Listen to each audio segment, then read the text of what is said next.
What's going on, everyone? So, what an absolute atrocious game for the Los Angeles Lakers. This game was rough. Lakers just could not find the bottom of the bucket. Outside of Anthony Davis, no one really showed up. No one really performed. AD was doing AD things.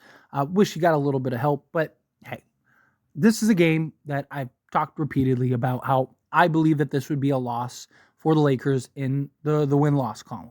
That it's just really hard to beat a team twice in such a short turnaround, and that, Indiana is one of those teams, high-powered, good at home. They put up a bunch of points. And if you can't keep pace, guess what? Lakers have had a lot of miles out of the last few days. They got to continue through this road trip. So, to me, this game personally was expected. If you watch my videos and follow along, then you should have had this as a loss and expected as well, because I dove into multiple reasons why. But regardless, right? To me, it's not so much about this loss. Teams lose. Guys have good games. Guys have bad games. D'Lo played, in my opinion, probably the worst game he's played with the Lakers this season.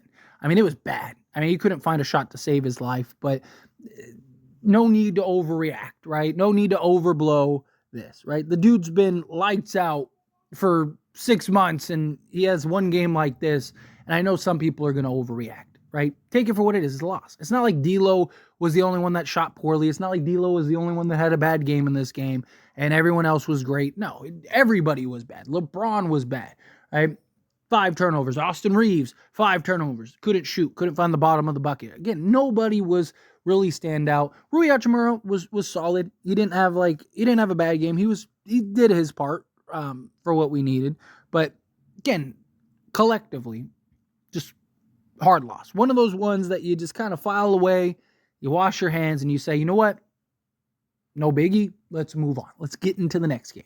Right? To me, it's how do the Lakers respond to this loss? You're going to lose games. No one realistically thought the Lakers were going to go 14-0. Is it possible that they could have? Yes, of course it was possible. But it's just, again, you have games like this. That's why you play an 82-game season, because you're going to have moments where, shooters can't shoot and players can't play, and, you look lethargic and lackadaisical out there. I mean, the Lakers look like a team that just played a bunch of minutes and had a bunch of mileage and just didn't look like they were really focused and ready to go this game.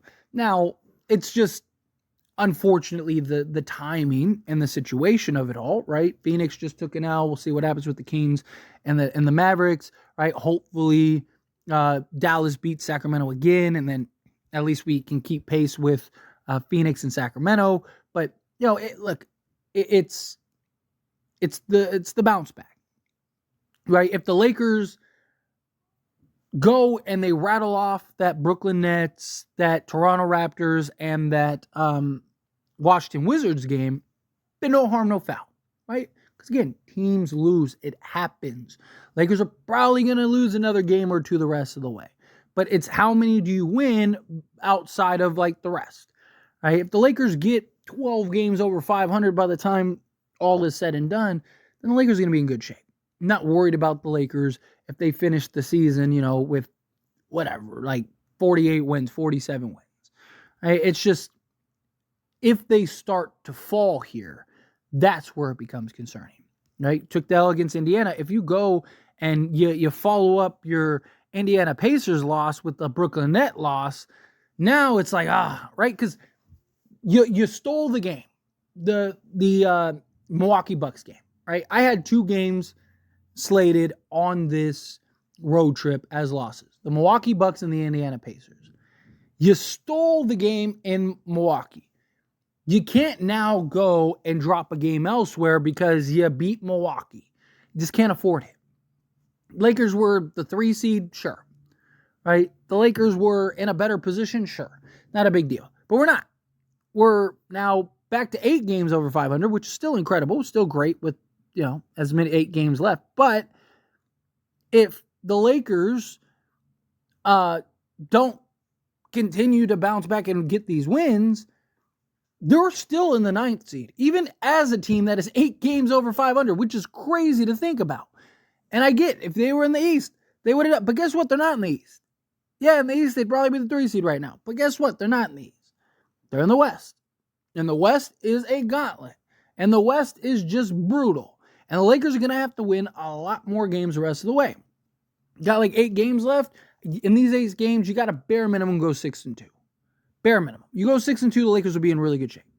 I think the Lakers will have a genuine chance and opportunity to basically maybe the 7th seed. 6th seed, I'm still don't really buy. Is it possible? Sure. But realistically, I don't think that the Lakers are going to get the 6th seed.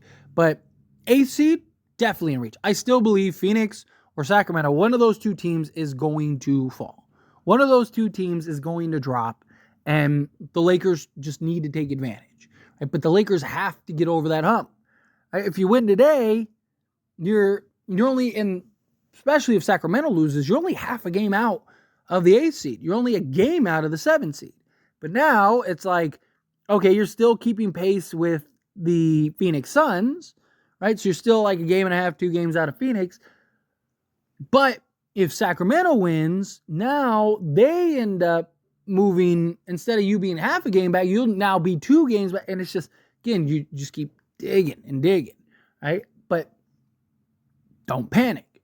What's the bounce back? That's the key. What does the bounce back look like?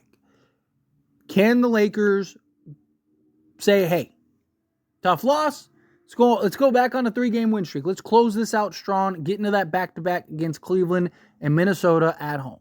All right, let's close out this road trip strong, right? Like, look, if the Lakers win 10 out of 11, it doesn't matter whether they go 10-0 and then lose 1, or they go 5 in a row, lose 1, and then 5 in a row, right? Like, it's still the same record. It's still 10-1.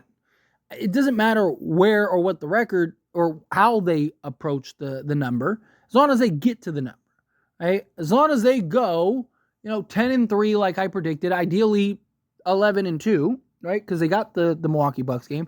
So if they can go 11-2, I don't care how they get there, right? Like, I want to see them just get there. You got to get there. The Lakers get there, we're going to be in good shape.